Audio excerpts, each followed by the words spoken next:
오늘 하나님께서 우리에게 주시는 말씀은 구약성경 레위기서 18장 3절로 5절까지 말씀과 또 신약성경 빌립보서 3장 20절로 21절까지의 말씀입니다. 레위기 18장 3절로 5절 말씀. 우리 먼저 구약성경 레위기서 18장 3절로 5절 말씀 같은 마음으로 봉독토록 합니다. 너희는 그 거하던 애굽 땅의 풍속을 좇지 말며 내가 너희를 인도할 가나안 땅의 풍속과 규례도 행하지 말고 너희는 나의 법도를 좇으며 나의 규례를 지켜 그대로 행하라. 나는 너희의 하나님 여호와니라. 너희는 나의 규례와 법도를 지키라. 사람이 이를 행하면 그로 인하여 살리라. 나는 여호와니라. 아멘. 신약성경 빌립보서 3장 20절로 21절 말씀.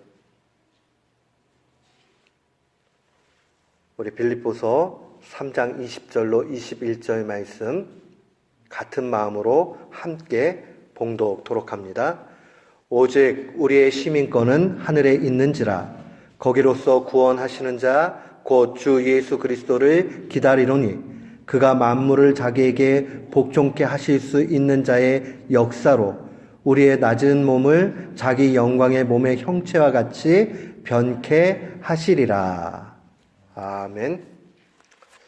저는 오늘 본문 말씀을 통해서 수준을 낮추면 죽는다 라는 제목으로 주의 말씀을 선포하도록 하겠습니다.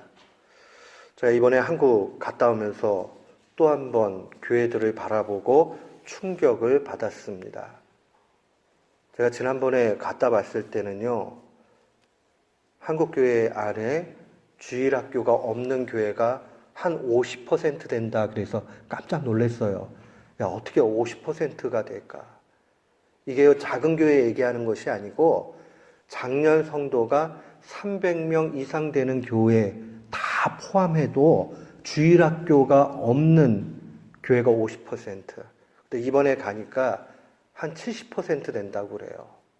그 노예에서 통계를 낸 거니까 그 노예별로 그렇게 많이 차이가 없을 거라고요. 이게 지금 쉬운 문제가 아니고 간과할 만한 그러한 상황이 아닙니다. 제가 곰곰이 생각해 봤어요. 왜 한국교회가 점점 이렇게 다음 세대에게 믿음의 유산을 넘기지 못할까?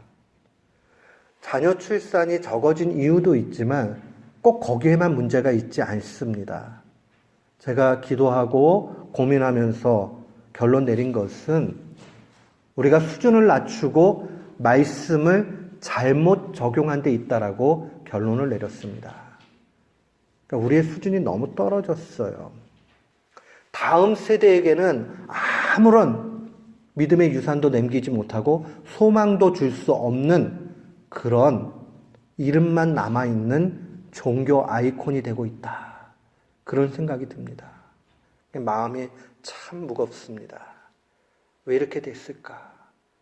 역시나 우리가 수준을 자꾸 낮춘 데 문제가 있습니다. 한국교회에 복음이 들어온 지 약 150년 가까이 돼 가는데 이때 한국교회는 소수의 무리였지만 당시에 많은 사람들이 존경했습니다. 예수쟁이라고 비아냥거리긴 했지만 마음속으로는 다 예수 믿는 사람 다르다 하는 존경의 마음이 있었습니다. 초기 신앙인들은 수준이 높았어요. 무슨 수준이 높였냐 하면 말씀을 실천하는 수준이 높였습니다. 저는 종종 한국교회의 자료들을 살피면서 설교들을 읽습니다. 솔직히 이야기하면 초창기 선교사님들 또 선교사님들한테 배운 목사님들의 설교가 대단히 특별할 게 없어요. 오늘날 강단의 설교들이 훨씬 신학적으로 또 선포된 그 메시지를 보면은 수준이 있어 보여요. 근데 오늘날의 그리스도인들은 힘을 점점 잃어가고 있는데 당시에는 힘이 넘쳤습니다. 왜 그럴까요? 강단에 흘러나오는 메시지가 약해서가 아닙니다.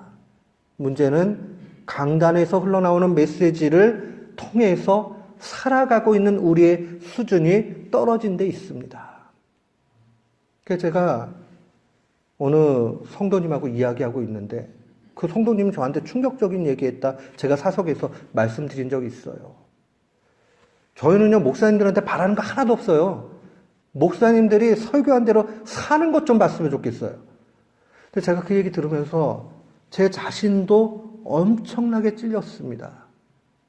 야, 얼마나 나를 포함해서 이 목회자들의 수준이 안 되면 성도님들이 탄식하면서 제발 선포되는 말씀처럼 사는 목회자를 봤으면 좋겠다라는 이야기를 할까.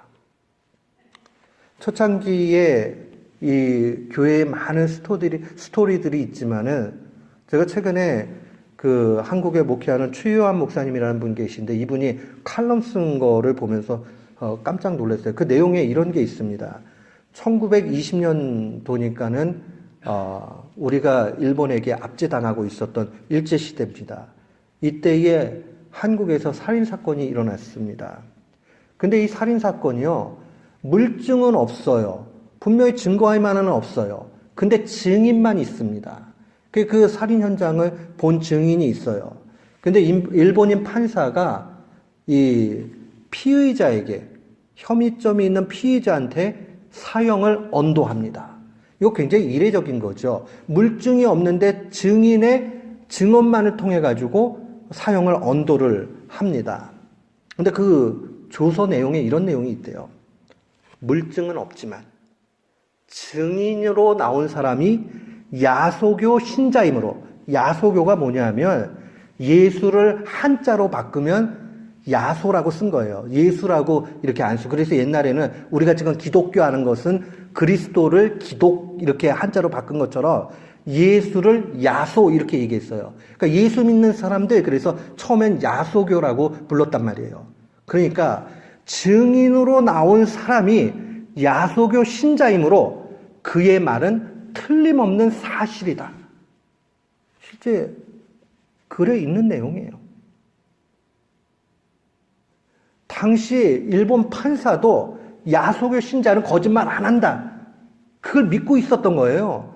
그러니까 그 사람이 얘기한 게 어떠한 물증보다도 더 정확하다 하고, 물증 없지만은 그러나 증인이 있으니 그 사형 언도할 수 있다, 이렇게 썼습니다.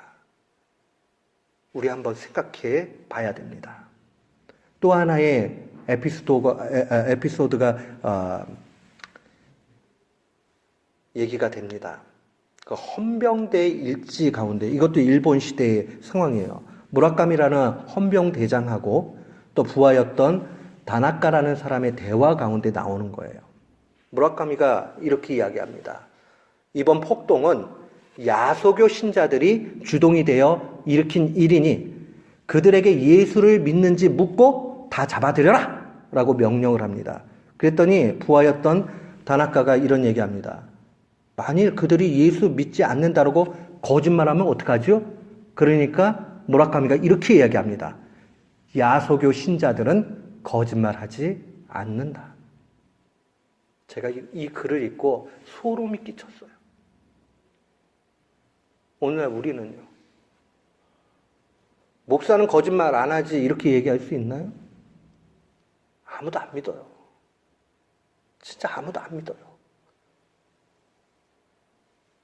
옛날에 이 공항 검색하고 이렇게 할 때도 성직자들은 몸수색하는 일이 없었습니다. 지금은요, 아무도 안 믿어요. 이게 우리 현실이 된 거를 마음 아프게 생각해야 됩니다. 한국교회의 영적 수준이 다 떨어지면서 지탄의 대상이 되고 교회가 결국 점점 죽게 됩니다. 하나님의 사람이었던 C.S. 루이스의 경고의 통찰을 우리는 좀 눈여겨볼 필요가 있습니다. 그가 이런 이야기 했습니다. 순결은 기독교가 지향하는 도덕성 중에서 가장 인기가 없다. 순결한 거. 성경은 우리에게 계속적으로 영적인 순결, 육체적인 순결에 대해서 얘기하는데 이게 가장 인기가 없는 덕목이 되었다라고 탄식을 합니다. 오늘 본문에 이 18장부터 20장까지는 순결함에 대해서 얘기를 하고 또 특별히 18장은 성적인 순결에 대해서 계속 이야기를 합니다. 레위기 실천 부분에 있어서 가장 아주 민감한 부분을 다루고 있는 걸 보게 됩니다. 그러면서 3절과 5절의 말씀을 보면 이런 거예요. 너희는 그 거하던 애굽 땅의 풍속을 좇지 말며 애굽 땅에 있었던 그 풍속을 좇지 말라고 얘기합니다. 내가 너희를 인도할 가나안 땅의 풍속도 좇지 말라라고 얘기합니다. 이 얘기는 이방의 가르침, 이방의 풍속 절대로 따르면 안 된다는 거죠. 그 5절에 보니까 너희는 나의 규례와 법도를 지키라. 사람이 이를 행하면 그로 인해서 살게 된다. 진짜 영적으로 살게 되는 길에 대해서 알려줍니다. 이거 오늘날의 말로 바꿔서 이야기하면 이런 겁니다. 세상 따라가지 말고 하나님 말씀대로 살라. 그래야 하면 영적으로 실제적으로 너희들이 살게 된다라고 살 길을 알려주는 겁니다. 예수 그리스도께서 십자가에 달려 죽으심으로 우리의 모든 죄를 속하셔서 우리를 구원으로 이끌어 주신 것이 하나님의 일이라면 구원받은 우리가 이 땅 가운데 신자로 살아갈 수 있는, 영적으로 깨어 살아갈 수 있는 길은 무엇이냐 하면 바로 하나님 말씀대로 사는 데 있습니다. 다른 말로 이야기하면 세상과 다르게 살아야 됩니다. 오늘 우리 교우들 저를 포함해서 결단을 좀 심각하게 내려야 돼요. 한국교회 뭐 비판하고 이렇게 되면 안 되는데 걱정만 하고 그러면 안 되고요. 오늘서부터 작정을 해야 돼요. 우리가 하나님 앞에 바로 살기를, 세상 사람들과 다르게 살기를 결단해야 됩니다. 그렇지 않으면 우리에게 미래는 없게 됩니다. 우리가 3절과 4절에 있는 말씀은 굉장히 중요한 의미를 가지고 있어요. 애굽의 풍속, 이집트의 풍속이죠.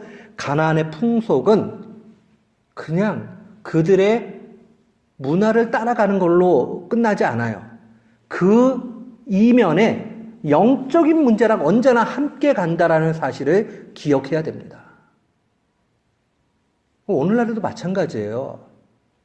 왜 오락게임들, 전자오락게임들, 컴퓨터게임들 이렇게 하다 보면은 그거 하지 말라고 얘기하느냐. 스트레스 풀고 하는데 조금 유익은 있을 수 있어요. 근데 그 안에 잔인성과 허무맹랑한 것들이 막 숨겨져 있습니다. 그러면 나중에는 자기도 모르는 사이에 잔혹한 상황들이 되죠.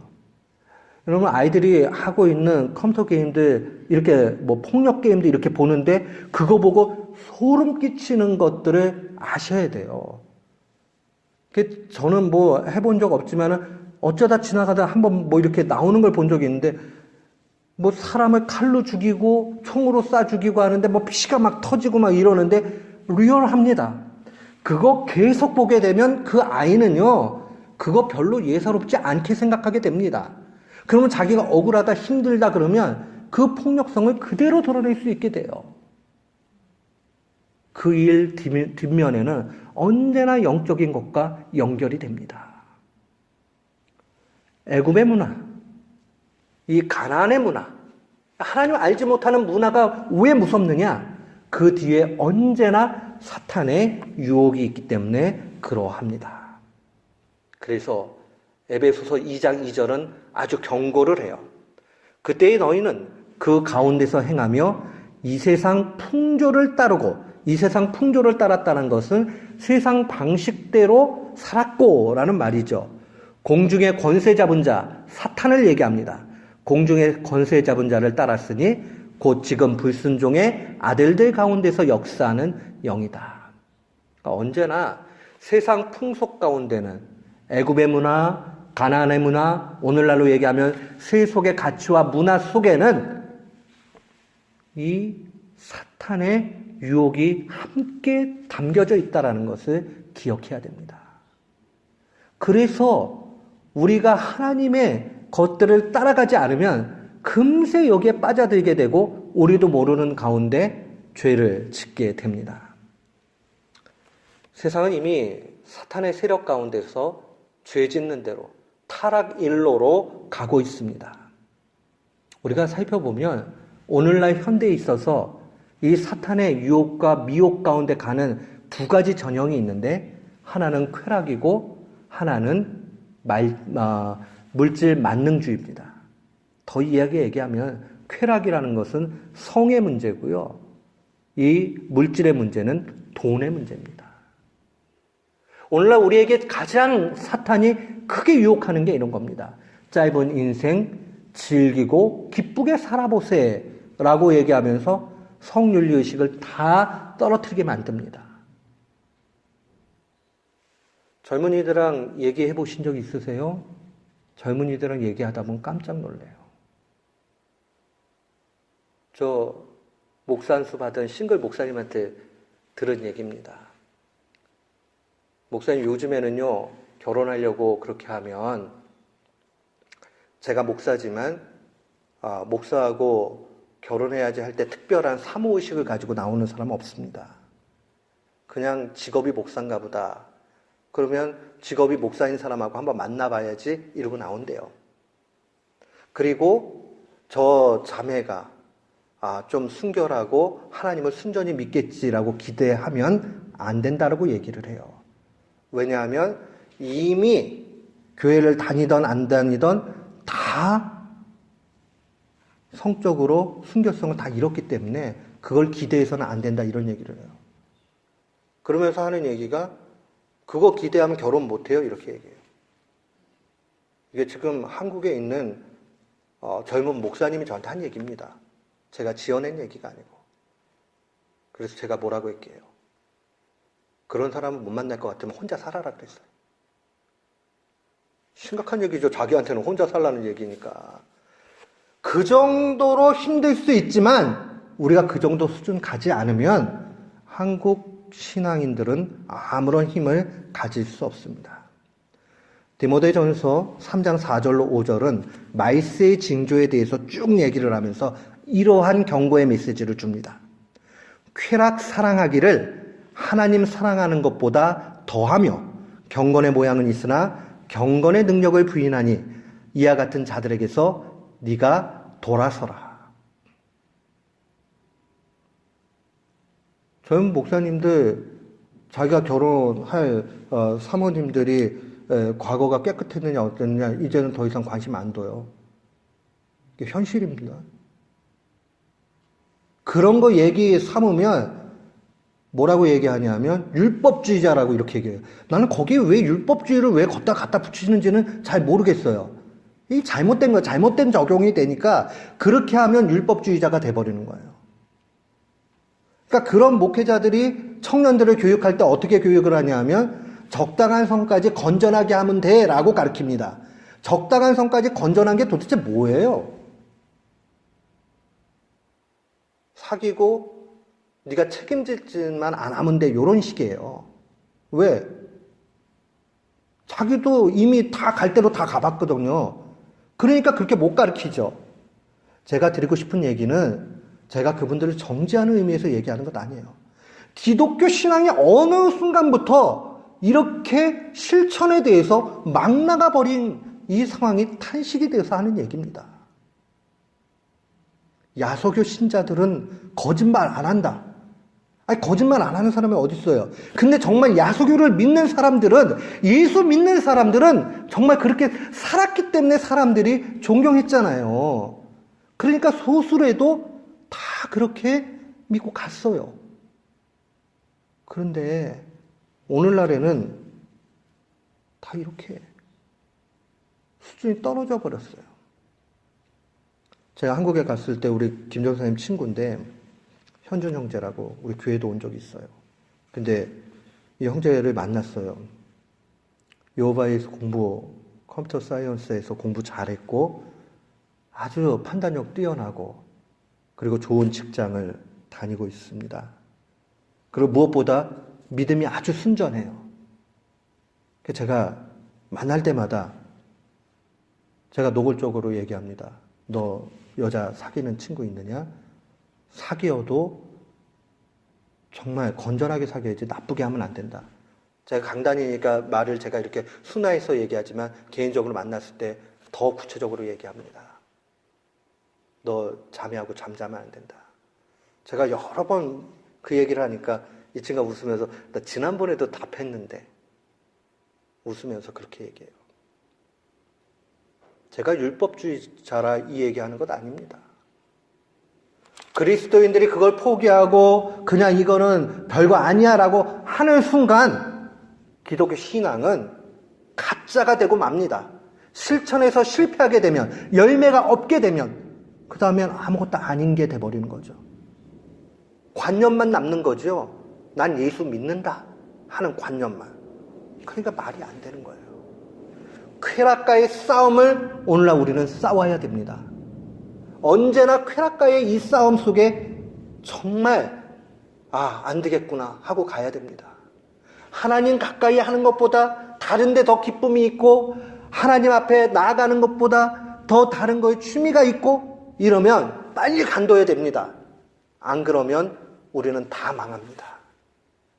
우리 교우들은 하나님을 가까이 할 수 있는 걸로 자꾸 바꿔가야 돼요. 산책하면서 자연 만물 보면서 하나님 앞에 영광 돌린다. 얼마나 좋습니까?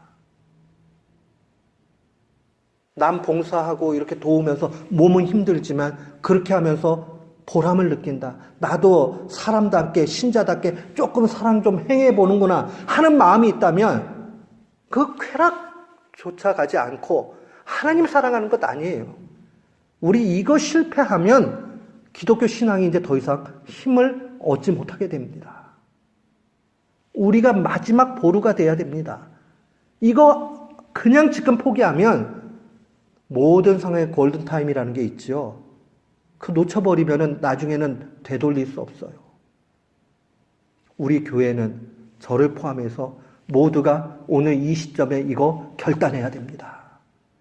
반드시 결단해야 됩니다. 나 쾌락을 멀리하겠다. 하나님을 가까이 하겠다 하는 결단이 있기를 주의 이름으로 축원합니다. 아멘. 두 번째로 우리가 돈의 문제입니다. 제가 최근에 어느 신문기사 읽은 겁니다. 한국교회는 가난한 자를 돕지 말고 가난해져라 이렇게 썼어요. 이 말이 얼마나 의미심장한가 생각해 보세요. 돈을 많이 모아서 우리는 이거 가지고 가난한 사람 도웁니다. 그거 하지 말고 가난해져라 이러고 썼어요. 한국의 모 교회를 지칭한 비판이기도 합니다. 비자금을 800억을 만들었대요.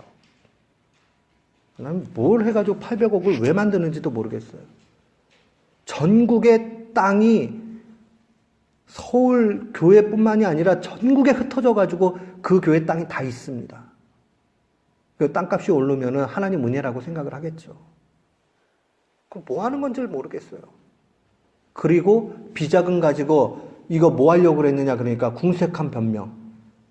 보이지 않게 한 손이 하는 거 다른 손이 모르게 그렇게 돕고 있다. 저는 단연코 얘기할 수 있어요. 하나님 그거 기뻐 안 하세요. 비자금 만들어가지고 나 좋은 데 사용했다? 그런 거 안 해야 됩니다. 그럼 교회 공동체가 병들어가는 모습이죠. 우리 개인들은 어떻습니까? 물질 만능주의에 완전히 빠져있는 상황인데 마태복음 6장 24절에 물질에 대해서 예수님이 이렇게 경고했습니다. 너희가 하나님과 재물을 겸하여 섬기지 못한다. 예수님 말씀이에요. 그렇죠? 재물과 하나님을 함께 섬기지 못한다. 그럼 하나님 섬기려면 뭐 하라는 얘기예요? 재물을 포기하라. 그럼 얼마만큼 가지면 되느냐? 일용할 양식만큼. 우리가 비관적인 얘기들만 있는 것 아니에요. 미국의 대표적인 장로교단인 PCUSA가 친동성애적 정책을 계속 실행하고 있죠. 그러다 보니까 2017년도 작년에 뉴욕에 있는 필그림 교회가 건물을 포기했습니다. 그러니까 교단을 탈퇴하려고 그러면 재산 다 놓고 벗은 몸으로 나와야 되거든요. 거기 이제 담임 목사님이 양춘길 목사님이란 분인데 이분이 그거를 다 포기하고 왔는데 저는 이 금액이 얼마만큼 큰 건지는 잘 모르겠어요. $10 밀리언 된답니다. 그 건물이요. $10 밀리언. 얼마만큼 큰 돈인지 저는 잘 모르겠는데 엄청난 돈인가 봐요. 성도가 2,200명인데 그분들의 표현에 의하면 한두 가정 빼놓고 다 나왔답니다. 그 지금 다른 교회 빌려가지고 있는데 2018년도에 양춘길 목사님이 인터뷰했어요. 우리는 더 이상 메가철치로 가지 않겠습니다. 그냥 지역교회 섬기면서 본질에 충실한 선교적 교회가 되겠다라고 이야기했습니다. 근데 놀라운 사실이요. 교회에 등록만 해놓고 안 나왔던 미출석 교인들이 막 나오기 시작해가지고 지금 더 부흥했답니다. 숫자적으로. 신앙인들이 이 정도 돼야 되지 않은가. PCUSA에 남아있는 교회를 비판하는 것 아닙니다. 그러나 왜 남아있는지 한 번쯤 생각해 봐야 됩니다. 재산 때문이라면 재고해 봐야 된다고 생각합니다. 재산이 아니라 신앙이라면 과감히 우리 그렇게 가르치고 그렇게 알고 있잖아요. 하나님보다 물질이 앞설 수 없다. 예배 초소가 없기 때문에 다 흩어져야 된다? 그러면 흩어지면 되지 않겠어요? 저는 큰 교회 목사가 아니니까 이렇게 쉽게 얘기하는지 모르지만 제가 알고 있는 선에서는 그렇게 생각합니다. 저는 뉴욕에 있는 필그림 교회 같은 교회들이 많이 있었으면 좋겠어요. 정말 돈에 대해서 과감히 내려놓을 수 있는 그러한 모습들이 있었으면 좋겠습니다. 우리 어떻게 하면 세상에 속하지 않고 쾌락과 물질에 대해서 이 유혹을 떨쳐버릴 수 있겠습니까? 이에 앞서서 우리가 좀 말씀드리고 싶은 게 있습니다. 어쩌면 지금까지 오늘 설교를 들으면서 무거운 분들도 있을지 모르겠습니다. 근데 나 이미 쾌락과 돈의 노예로 살았는데 이거 어떡하지? 하는 분이 있다면 그리스도 안에서 참 자유를 누리시기를 원합니다. 이미 쾌락과 돈의 노예로 사신 신자나 아직까지 그렇게 살지 않은 신자나 모두에게 주어지는 귀한 말씀이 있습니다. 먼저 전제로 이 상황들을 기억하십시오. 고린도후서 5장 17절입니다. 누구든지 그리스도 안에 있으면 새로운 피조물이라. 그리스도 안에 있으면 새로운 피조물이라. 그리스도 안에 있으면 새로운 피조물이라. 그러니 내가 죄를 모르고 지었던, 알고 넘어져서 지었던, 아직까지 짓지 않았던, 우리가 그리스도 안에 있으면 새롭게 되었으니 지금서부터 그렇게 살아가는 것이 중요하고 그리스도 안에 있는 것이 중요합니다. 이전 것은 지나갔으니 보라 새 것이 되었다. 이 새 것이 되었다라는 말이 여러 가지 학자들 간의 해석의 여지가 있습니다. 관계론적으로 해석하는 사람들은 하나님과 우리 사이가 원수되었었는데 그 원수된 것이 회복되면서 화목하게 되었다. 그렇기 때문에 우리 속에는 여전히 죄가 남아있고 죄 가운데 허우적거리는 모습이 있다. 이렇게 관계론적으로 해석하시는 분도 있고요. 이것을 존재론적이라고 얘기하죠. 실제적으로 해석하시는 분들은 우리 속에 있는 죄도 다 없어졌다. 이렇게 해석하시는 분들도 있어요. 양쪽이 다 유익이 있습니다. 근데 먼저는 관계가 온전해진 거 사실이에요. 동시에 우리 속에 있는 지금껏까지 지은 죄악이 분명히 없어졌고 다시 시작한다 생각을 하셔야 됩니다. 물론 그리스도의 십자가의 사건은 과거의 죄, 현재의 죄, 미래의 모든 죄를 속하신 유효한 하나님의 십자가 사건이에요. 그러나 그렇게 해버리면 우리는 머리가 나쁜 쪽으로 자꾸 돌기 때문에 미래까지 됐으니까 나 지금 계속 죄 지어도 되지? 라고 가니까 그렇게 이해하시면 안 돼요. 그렇게 이해하지 마시고 지금껏까지 내가 실패했지만 그리스도께서 다 담당해 주셨다. 앞으로 바로 살아야 되겠다 하는 정말 목회적이고 신앙적인 입장에서 이 부분을 해석하십시오. 그리고 오늘서부터 새로 시작하는 거예요. 돈 문제, 쾌락 문제 이겨야 되겠다. 여기로 나아가야 됩니다. 그러면서 우리가 묵상해야 될 것은 오늘 빌립보서 3장 20절, 21절 말씀입니다. 이 말씀이 얼마나 은혜가 되는지 몰라요. 오직 우리의 시민권은 하늘에 있다. 시민권이라는 것은 그 사람의 소속을 얘기해 주죠. 그 사람의 소속이라는 것은 그 나라의 통치를 받는 겁니다. 우리가 하늘에 시민권이 있다라고 얘기하면 하늘의 통치를 받는 거예요. 하늘에 누가 계신데요? 보니까 거기로서 구원하는 자, 곧 주 예수 그리스도를 기다리노니.